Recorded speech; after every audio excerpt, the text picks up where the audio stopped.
Salut. Euh, Nous sommes précisément le 10 janvier 2018 et je viens partager avec vous ce que le Seigneur a mis à mon cœur. La pensée, le fruit de l'imagination.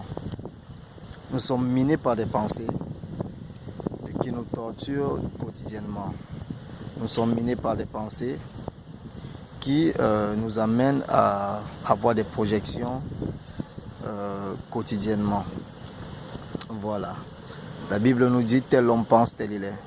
En d'autres termes, nous sommes la résultante de notre imagination. Voilà. Et il y en a qui ont été sérieusement influencés dans leur entourage, conformément à ce qui a été dit. Voilà. Et ces personnes ont continué de penser, de croire que ce qui a été dit est la vérité. Et voilà. Je vais prendre un exemple très simple.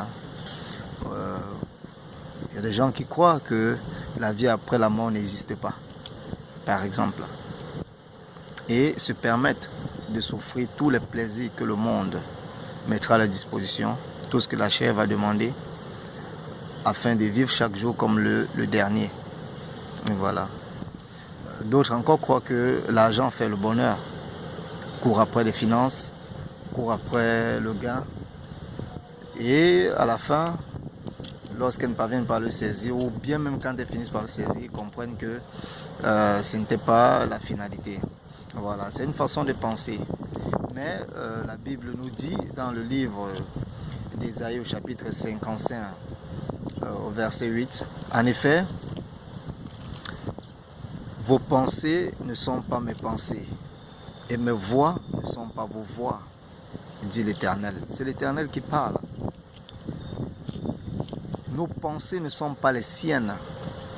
Donc peu importe ce que tu as entendu, peu importe ce qui a été dit sur ta vie, sur ta personne, cela ne pourra qu'avoir une incidence si tu crois en ces choses et si tu laisses ces choses te dominer.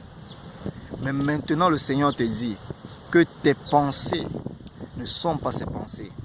Comment est-ce que tu dois faire? Comment est-ce que tu dois t'engager à maîtriser la pensée de Dieu? Chaque situation de ta vie, chaque circonstance de ta vie a une réponse. Et la réponse, elle est rattachée à ces saintes écritures. Il a demandé de se rapprocher de lui en méditant sa parole jour et nuit. Ce n'est que par là que viendra la révélation de ce dont tu attends. Tu as un projet, tu veux te lancer dans une affaire, tu es à la recherche de l'âme sœur. Qu'est-ce que tu veux réellement? Tout se trouve dans la Bible. Donc à partir du moment où tu fais de ce livre sacré ton pain de vie, tu dois la méditer jour et nuit. Je peux te rassurer que peu importe ce qui a été dit, peu importe les pensées que tu as eues de par le passé, je t'assure, elles vont être renouvelées.